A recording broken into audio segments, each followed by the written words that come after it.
Oi, tudo bem? O Brasil caminha pelas estradas. Mais de 1 bilhão e 700 mil quilômetros conectam cidades e regiões por onde circulam 95% dos passageiros no país. Elas também são fundamentais para o mercado. Interligam produtores, fornecedores e consumidores. 65% das mercadorias são transportadas pelas rodovias. Por isso, uma greve de caminhoneiros é tão temida e afeta o dia a dia dos brasileiros e até a economia. A importância de uma boa infraestrutura nesse setor é o assunto da nossa conversa de hoje.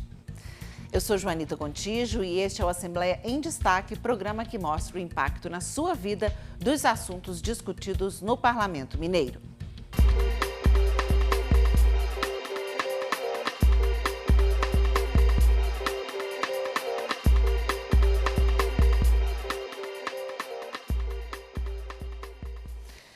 Eu vou começar apresentando alguns dados da pesquisa sobre a qualidade das rodovias e estradas brasileiras, feita desde a década de 1990 pela Confederação Nacional dos Transportes. O levantamento é referência na avaliação da malha rodoviária brasileira.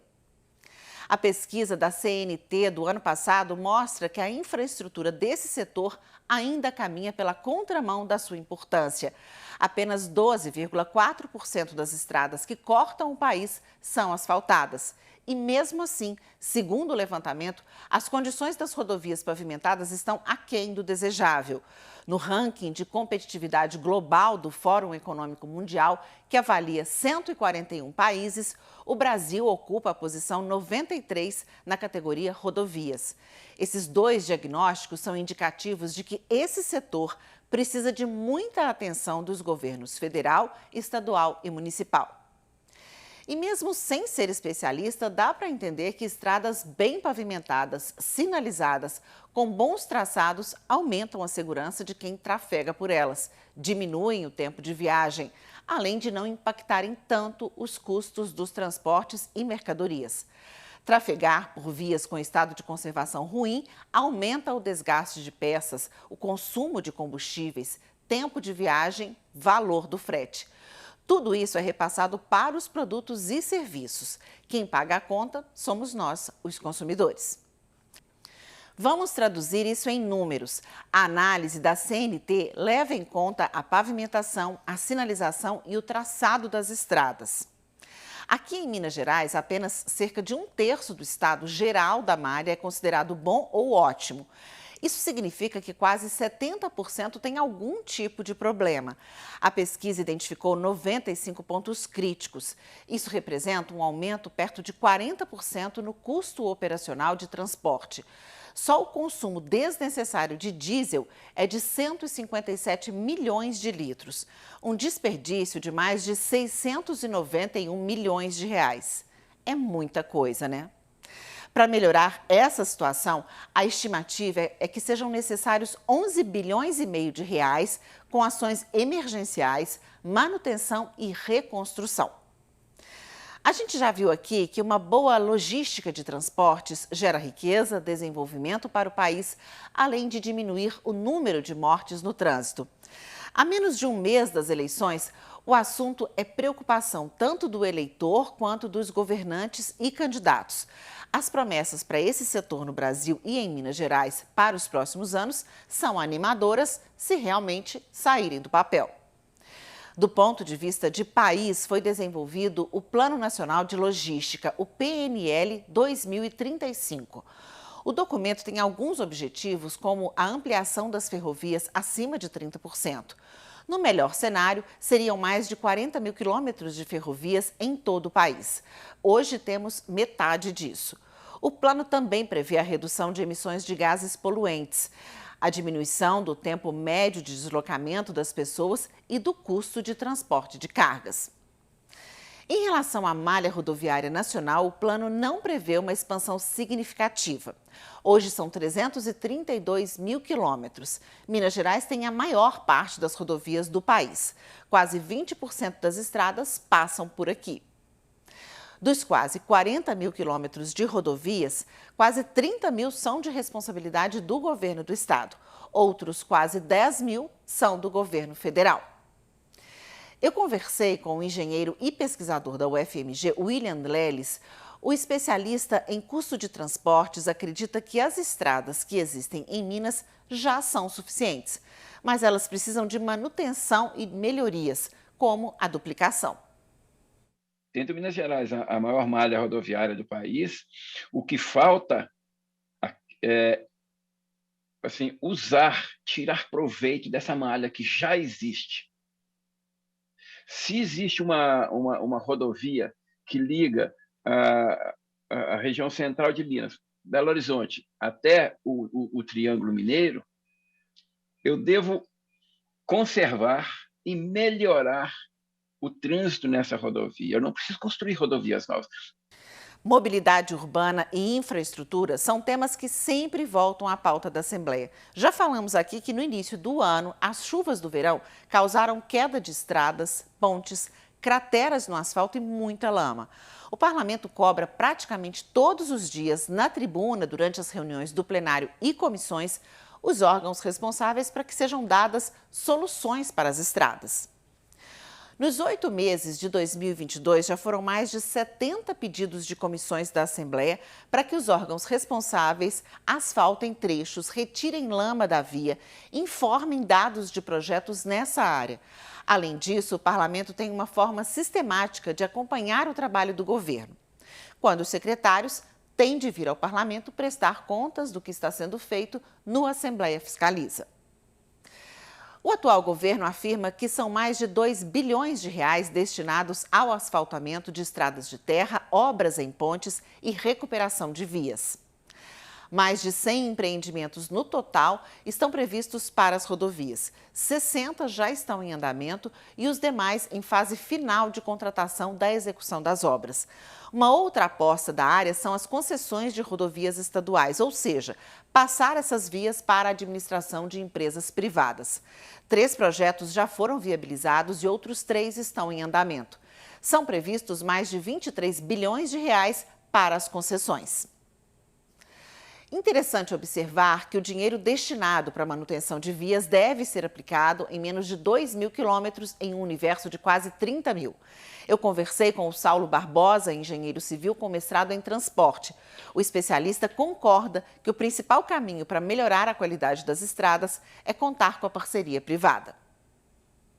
Se a concessão é o caminho mais curto para se conseguir ter uma infraestrutura adequada, pelo menos em locais onde eu tenho um volume de tráfego capaz de sustentar uma concessão, você garante ali um trecho adequado. Tá? Além disso, essa nova concessão ela vai gerar imposto, ela vai gerar benefícios, né, empregos no locais, e ela vai desonerar o Estado naquela própria rodovia. A obrigação da concessão não é fazer duplicação, é garantir o nível de serviço adequado e garantir as condições de segurança adequadas.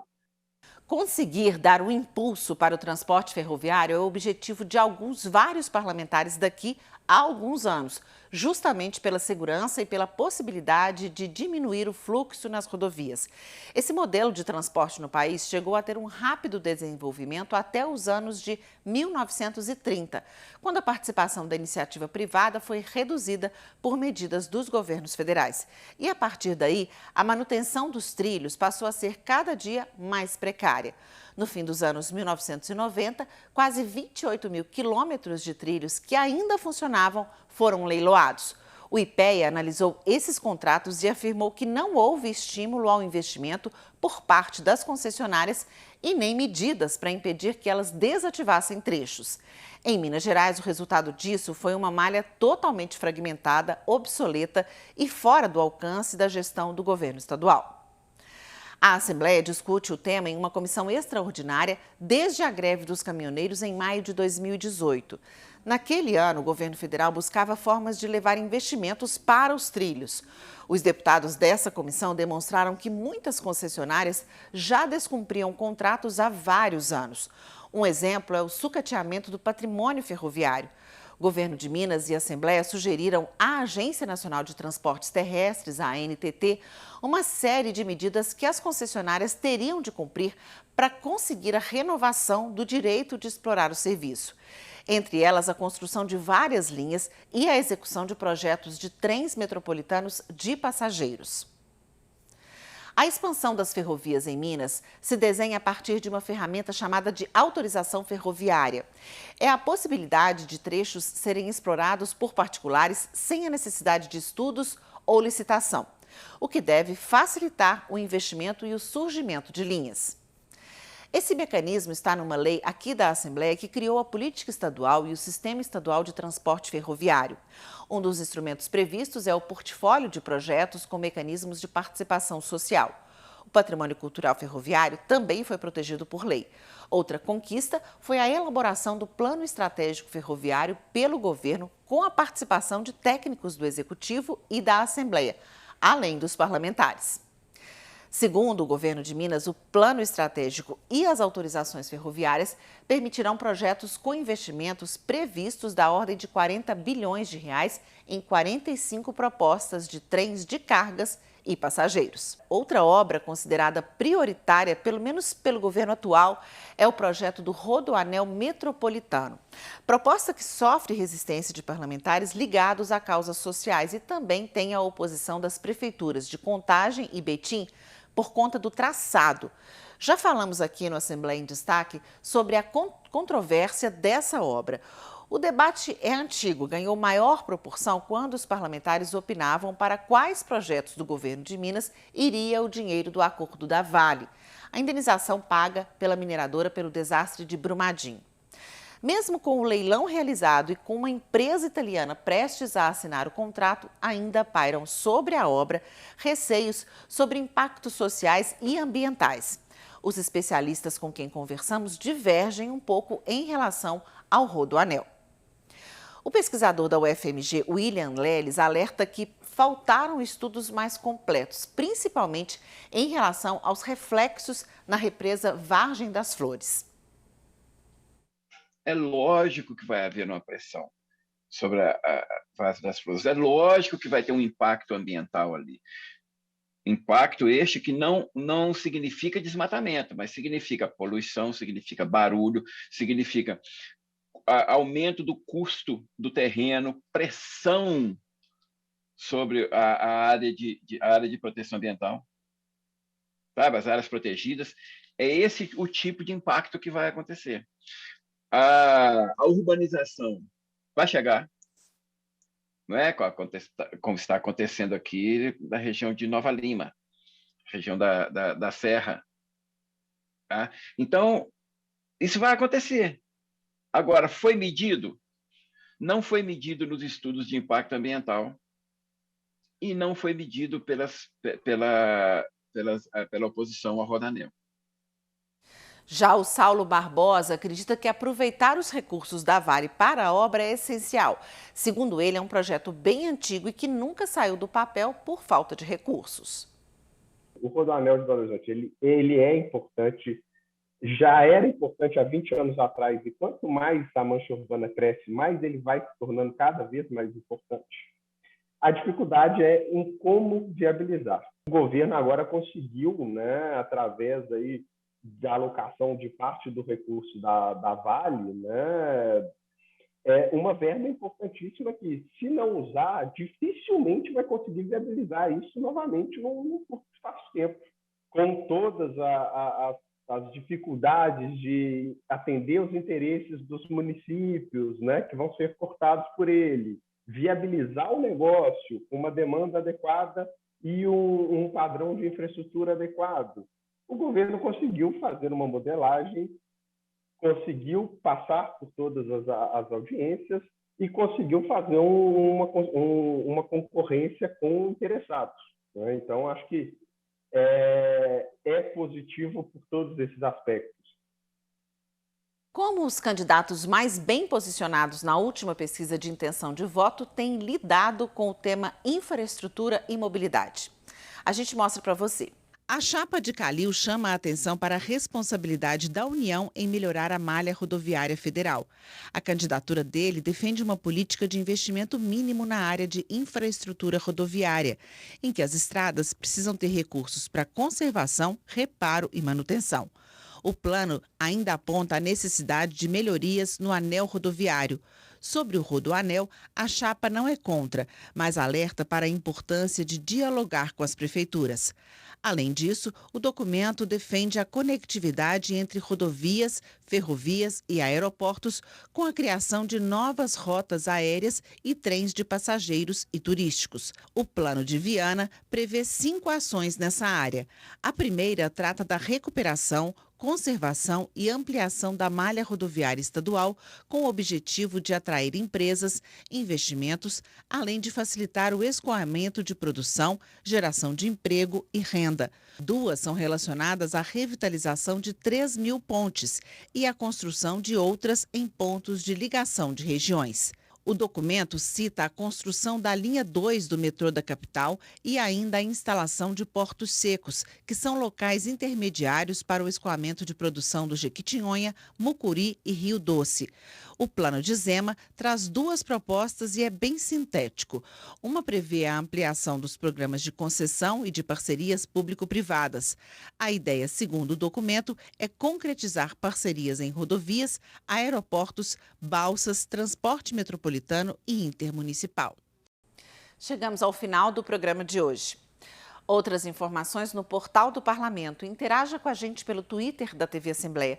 Obrigada pela companhia e até a próxima.